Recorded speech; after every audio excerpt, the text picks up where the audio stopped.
त्यांचा देखील आम्ही जाऊन सत्कार केलेला आहे। हा एक मुद्दा झाला। दुसरा युवा जिथून निर्माण होतो कॉलेज कक्षात, तर युवा सेना विद्यापीठ युवा सेनेचा आहे, काही शाखा काही कॉलेज कक्षाच्या आहेत। महाराष्ट्र राज्याचे माजी मुख्यमंत्री तथा उपमुख्यमंत्री एकनाथजी शिंदेसाहेब, खासदार श्रीकांतजी शिंदेसाहेब, युवा सेनेचे कार्याध्यक्ष पूर्वेजी सरनाईक यांच्या संकल्पनेतून युवा सेनेचा युवा विजय दौरा पूर्ण महाराष्ट्र राज्यात एकाच वेळेस एकाच तारखेला एकाच वेळेला युवा सेनेच्या कोर टीमच्या माध्यमातून समाजात गेल्या वेळेस केलेल्या कामांची माहिती, संघटनेची बांधणी या सगळ्या विषयांसाठी या दौऱ्याचं नियोजन करण्यात आलं।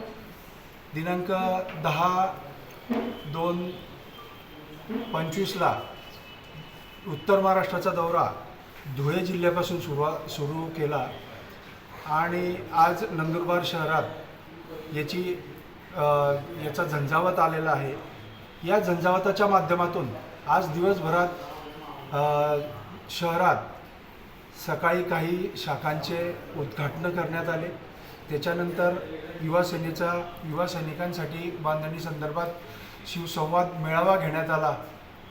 आत्ता दुपारच्या सत्रात मुलाखती घेण्यात आल्या युवा सैनिकांच्या। त्या 150 ते 200 युवकांनी पूर्ण जिल्ह्याभरातून त्या मुलाखती दिलेल्या आहेत।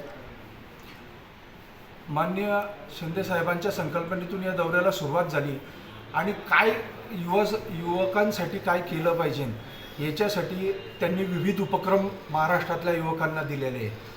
त्या संदर्भात मी काही थोडक्यात आपल्याला योजना सांगतो की विविध खेळांतील समित्या निर्माण होतील जिल्ह्याभरात, प्रत्येक राज्यातल्या जिल्ह्याभरात त्या समित्यांची स्थापना करण्याची गरज आहे।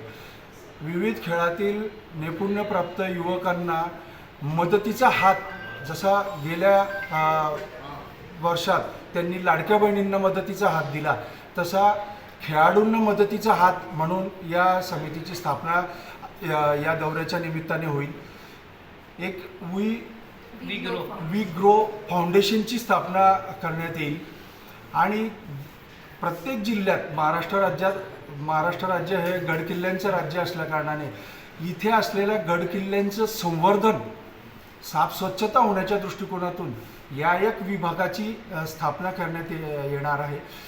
त्याचबरोबर संघटनेची बांधणी आणि समाजात सर्वांनाच मदतीच्या माध्यमातून काय काय करता येईल याच्यासाठी संघटनेची बांधणी हे केल्यानंतर हा 4 टप्प्यात दौऱ्याचं नियोजन केलेलं आहे। आजचा हा पहिला दौरा आहे।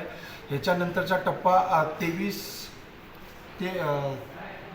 फेब्रुवारी, ह्याच्यानंतरचा टप्पा 23 फेब्रुवारी, 13 मार्च आणि 31 मार्च असे 4 टप्पे होणार आहेत। प्रत्येक टप्प्यात वेगवेगळ्या संघटनेची बांधणी सेकंड फेजला, त्याच्यानंतर मेळावे आणि एकत्रितरित्या सर्व महाराष्ट्राचा टप्पा पूर्ण झाल्यानंतर मुंबईत महामेळाव्याचं नियोजन माननीय पूर्वेजींनी केलेलं आहे। या झंझावाताच्या माध्यमातून संघटना जास्तीत जास्त गावोगाव, घर तिथे शाखा आणि गाव तिथे शाखा, घर तिथे शिवसैनिक या संकल्पनेला घराघरापर्यंत पोहोचवण्यासाठी हा झंझावात जिल्ह्याभरात आलेला आहे।